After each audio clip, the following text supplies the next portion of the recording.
समय की अपनी सीमाएं हैं और मुझे कम बोलना है। हालांकि सबसे मुश्किल काम है इस दौर में कम बोलना। हम हिंदुस्तानी लोग आध पौन घंटे तो रॉन्ग नंबर पर ही बात कर लेते हैं।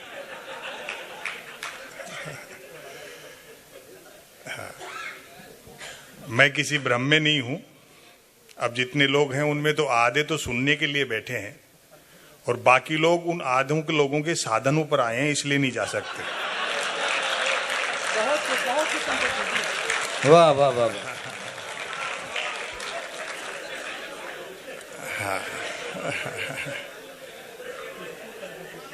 मैं शायरी या कविताएं नहीं लिखता, मैं नस्र कहता हूं जिसको उर्दू में कहते हैं, हिंदी में जिसे गद्य कहते हैं और अंग्रेजी में जिसे प्रोज कहते हैं। तो समय है कम तो मैं ज्यादा कुछ पढ़ूंगा नहीं, थोड़ा बतरस कर लूं, 2-3 लघु कथाएं आपको सुना दूंगा। हम जिस दौर में हैं, एक तो जो सपरिवार आए हैं उनका मैं विशेष आभारी हूं।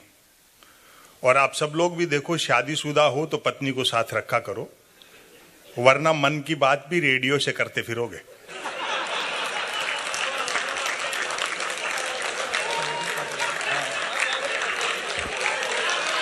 बहुत अच्छे संपत जी, वाह वाह वाह। दोस्तों आप वहां तक पहुंचिए, नाम लेने की जरूरत नहीं है, आप समझदार हैं।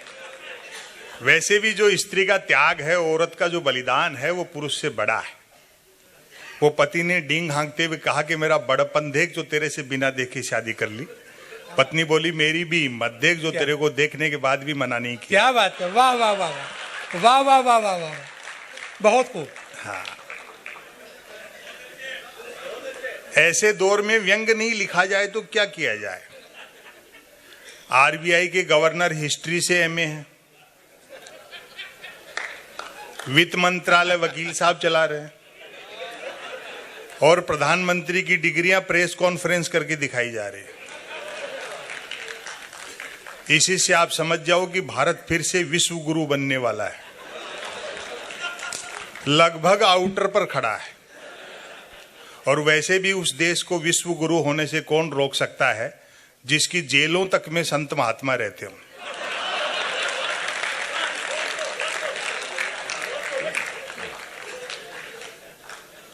प्रजातंत्र पेंदे से लग रहा है और मूर्तियां आकाश छू रही हैं।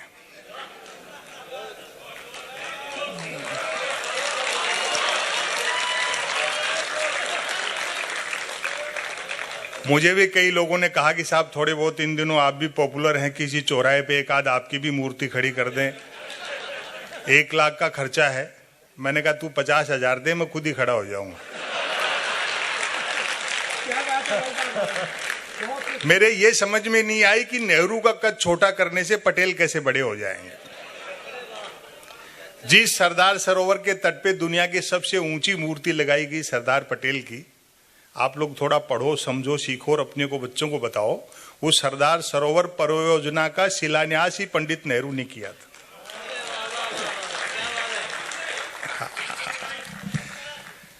4 साल से केसिट बज रहा है, 4.5 साल से।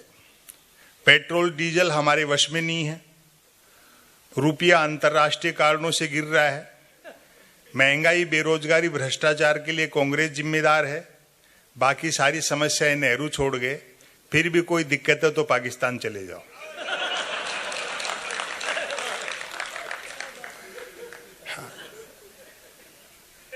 भ्रष्टाचार वगैरह ये सारी चीजें अपनी जगह है इस देश में। आवेदन एक ने किया, परीक्षा में दूसरा बैठा, इंटरव्यू तीसरे ने फेस किया, नौकरी मिली चौथे को और करता रहा 5वां।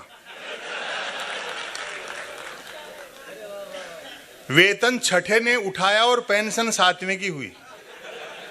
और मजा तो अब लेंगे आप, जबकि 7वें की डेथ तभी हो गई थी जब पहले ने अप्लाई किया था। वाह वाह वाह वाह वाह, संपत जी जिंदाबाद, संपत जी जिंदाबाद। महापुरुषों के कद छोटे किए जा रहे हैं, मिथकों के ऊपर लड़ा जा रहा है। हरिशंकर परसाई जी ने एक बड़ी अच्छी बात कही।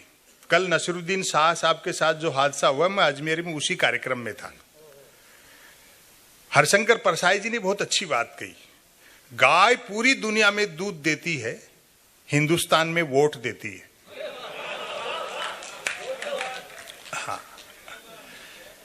गांधी को लेकर के हम कितने गंभीर हैं, वो एक बड़े नेता ने कह दिया कि बापू का आजादी के आंदोलन में कोई योगदान नहीं रहा। हमने उसका बुरा नहीं माना कि भाई हो सकता है खुद के बापू के लिए कह रहे हो।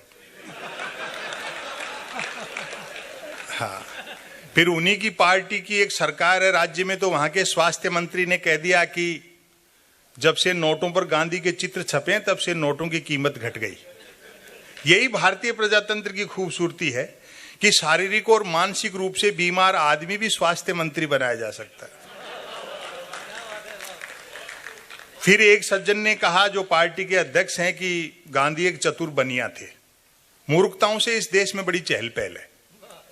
आपको ध्यान होगा, बाबा रामदेव पर जब लाठीचार्ज हुआ रामलीला मैदान में, तो भाजपा ने राजघाट पर धरना प्रदर्शन किया था और आज की विदेश मंत्री आदरणीय सुषमा स्वराज जी ने उस धरना प्रदर्शन में डांस किया। और व्यंग तक पहुंच जाओ तो मोहब्बत देना, सुषमा स्वराज का राजघाट पर डांस देखकर मेरे ख्याल गांधी जी ने भी सिर पीट लिया होगा कि यार मैंने अंग्रेजों से लड़ाई स्वराज के लिए लड़ी थी या सुषमा स्वराज के लिए लड़ी थी।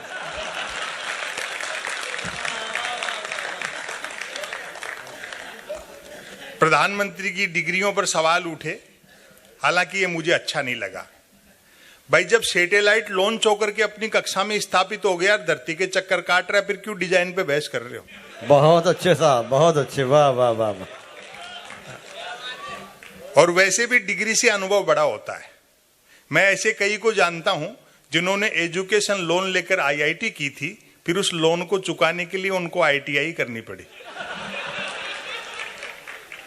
हालांकि बाद में पार्टी के दो बड़े नेताओं ने बाकायदा प्रेस कॉन्फ्रेंस करके प्रधानमंत्री की डिग्रियां दिखाई, तब जाकर के विरोधियों के मुंह बंद हुए कि हमारे प्रधानमंत्री ने न सिर्फ एमए कर रखा है बल्कि बीए भी कर रखा है। अभी एक मित्र पास में बैठे, वो पूछ रहे थे कि आप प्राइम मिनिस्टर इतने पढ़े लिखे हैं तो मैट्रिक भी करी रखी होगी। बहुत अच्छे साहब, वाह वाह वाह वाह वाह। आजादी के बाद ये पहला मौका है जब हम देखते हैं मीडिया का एक बड़ा भाग दिखता दिए के साथ है लेकिन है हवा के साथ। वाह वाह वाह वाह। गलती सरकार करती है और मीडिया सवाल विपक्ष से करता है। प्रधानमंत्री कदमताल भी करते हैं तो मीडिया उसको मार्च पास्ट बताता है। वाह वाह वाह वाह वाह। वो टेलीविजन चैनलों पर आप बहस देखते हो, अमूमन 4 जन भैंसे आते हैं, जैसे किसी जमाने में अवध के नवाब मुर्गे लड़ाते थे। एक मुद्दे का समर्थक, दूसरा मुद्दे का विरोधी, तीसरा बुद्धिजीवी दोनों को हड़काने वाला, और चौथा एंकर तीनों को भड़काने वाला। वाह। और व्यंग पर आपकी दाद उठेगी, चौथा एंकर तीनों को भड़काने वाला। बहस होनी होती है गरीबी की रेखा पर और करते रहते हैं रेखा की गरीबी पर। क्या कहने हैं संपा जी, वाह वाह वाह वाह वाह। प्रिंट मीडिया से थोड़ी उम्मीद थी, हालांकि मैं अखबार को टेलीविजन की तुलना में थोड़ा ठीक मानता हूं। भाई, अखबार कम से कम किसी भी अफवाह को फैलाने में 24 घंटे तो लेता है, लेकिन आत्मविश्वास गिर रहा है। शब्द कम होते जा रहे हैं, चित्र बढ़ते जा रहे हैं। अब अखबार 3 चीजों के लिए पढ़े जा रहे हैं: बिजली कटौती, उठावना और राशिफल। और रोज नए निकलते हैं। एक दिन तो अखबार के दफ्तर से फोन आ गया कि संपत सरल जी, आज आपका नाम अखबार में छपा। मैंने कहा जी, आपका अखबार कहाँ मिलता है? बोले, हमारा अखबार कोई होकर नहीं बांटता, जिस किसी का नाम छप जाता है दिन भर वही खरीद खरीद कर बांटता है। बहुत अच्छे साहब, वाह वाह वाह वाह वाह वाह। तो ऐसे दौर में बैठ करके आप कविता और शायरी का आनंद ले रहे हैं। समय की अपनी सीमाएं हैं, 2-3 लघु कथाएं आपको सुना देता हूं। स्वागत है, स्वागत है। प्रतिशोध बदला। हालांकि समय के हिसाब से चीजें बदलेंगी। आज भी देखो कितनी लंबी लंबी यात्राएं करके लोगों को आना पड़ा है। ये थोड़े दिन रहेगा जब तक बुलेट ट्रेन नहीं चल जाती। हाँ, सुनते हैं कि उस बुलेट ट्रेन का किराया भी कम होगा और वो सवारियां लेने भी घर घर जाएगी। हाँ, और प्रधानमंत्री ने बड़ा गुजराती दिमाग लगाया है। अच्छा, विकास का गुजरात मॉडल भी अब समझ में आ रहा है ना, कि आप न सिर्फ 1 करोड़ रुपया 59 मिनट में लोन ले सकते हो, बल्कि 59 करोड़ रुपया 1 मिनट में लेकर भाग भी सकते हो। हाँ, व्यापार कितना आसान हो गया साहब। मैं तो अभी पिछले दिनों दवाई लेने गया मेडिकल की दुकान पे, तो संयोग से उस दिन धनतेरस थी। उस मेडिकल वाले का सेंस ऑफ ह्यूमर अच्छा था, मेरा परिचित था। बोले आज दवाई? मैंने कहा दो कारण है, एक तो आज धनतेरस है तो कुछ ना कुछ खरीदने का रिवाज है, और दूसरा पूरे बाजार में आज के दिन आप ही के यहाँ सबसे कम भीड़ थी। तो मजाक पे उतर गए, बोले यार सच कह रहे हो, अच्छा रहता हम आज अपनी दुकान पे एक दिन के आगे थोड़े बर्तन लगा लेते तो हमारा भी थोड़ा बिजनेस ठीक हो जाता। 10 दुकान छोड़ करके एक सिंह साहब है मेडिकल वाले, वो तो दीपावली पर पटाखे बेचते हैं।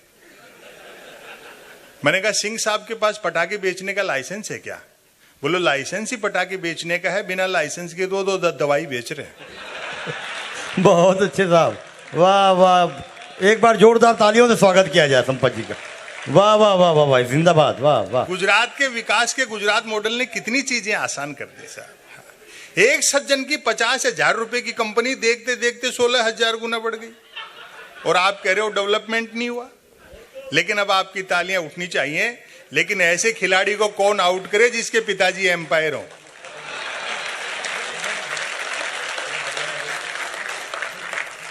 तो ऐसे ही बुलेट ट्रेन के लिए भी आदरणीय प्रधानमंत्री ने बड़ा गुजराती दिमाग लगाया है। जापान के प्रधानमंत्री से 50 साल के लिए कर्जा मांगा। वो जानते हैं 50 साल बाद न देने वाले बचेंगे न लेने वाले बचेंगे। और बाई दी वे 50 साल बाद किसी जापानी को अपना कर्जा याद भी रह गया तो वो जैसे ही मांगने बंबई उतरेगा, अपन उन्हीं की बुलेट ट्रेन में बैठ करके अहमदाबाद निकल लेंगे। और साफ कह दिया है शिंजो आबे को मोदी जी ने कि ये बुलेट ट्रेन हमें कोई सवारियां नहीं बिठानी, ये चुनावी रेल है, इसलिए फटाफट चलाओ, भले पटरी वटरी बाद में बिछाते रहना। हम चढ़ना हिमालय पर चाहते हैं लेकिन मुंह हिंद महासागर की तरफ है। आपको ध्यान होगा शिंजो आबे 2015 में आए थे, जब प्रधानमंत्री ने उनके साथ बुलेट ट्रेन के समझौते पे हस्ताक्षर किए, और अगले दिन शिंजो आबे को बनारस ले जाकर के 3 घंटे तक गंगा आरती दिखाई। और व्यंग तक पहुंच जाओ तो तालियों से बताना। 3 घंटे तक गंगा आरती देखने के बाद शिंजो आबे बोले मोदी जी, जब आप लोगों के पास इतनी फुर्सत है तो काहे को बुलेट ट्रेन चला रहे। हाँ, 2 लघु कथाएं सुना देता हूं, वक्त कम है। प्रतिशोध, बदला। उसकी शादी हुए सप्ताह भर हुआ था। मैंने सलाह दी दोस्त सिनेमा देखो, सैर सपाटा करो, पत्नी को लिए लिए क्या मंदिर मंदिर भटकते फिरते हो। उसने कहा सुना है जोड़े ईश्वर बनाता है, बस उसी को ढूंढना है। क्या बात, वाह वाह वाह। साधु, रावण ने साधु का रूप धर सीता का हरण किया। अफरा तफरी में उससे उसका मेकअप बॉक्स यहीं छूट गया। और व्यंग तक पहुंच जाओ तो समर्थन करना। उससे उसका मेकअप बॉक्स यहीं छूट गया। जिन भाग्यशालियों के हाथ लगा, सब साधु बन टीवी चैनलों पर कथा प्रवचन कर रहे हैं। क्या बात है, वाह वाह। स्वागत कीजिए अच्छे। ग्लोबलाइजेशन। महल के मुख्य द्वार की दिशा में अपार जनसमूह का शोर सुन राजा राम ने लक्ष्मण से प्रश्न किया, ये कैसी आवाजें आ रही अनुज? कौन लोग होंगे? नई आर्थियों की नीतियों के बाद में वैश्वीकरण का जो झुंझुना थमाया गया, उसके बाद जो स्थितियां हैं, ये कैसी आवाजें आ रही अनुज? कौन लोग होंगे? उत्तर मिला, भगवान सब अयोध्यावासी हैं। जब से राज्य में ग्लोबलाइजेशन आया है, प्रत्येक नागरिक धनुष बाण खरीदने को लोन लेना चाहता है ताकि वह भी सोने का हिरण मार सके। बहुत मोहब्बत दी। अंतिम 4 पंक्तियां सुना करके मैं अपनी जगह लूंगा। खलील धनतेजवी साहब, आपका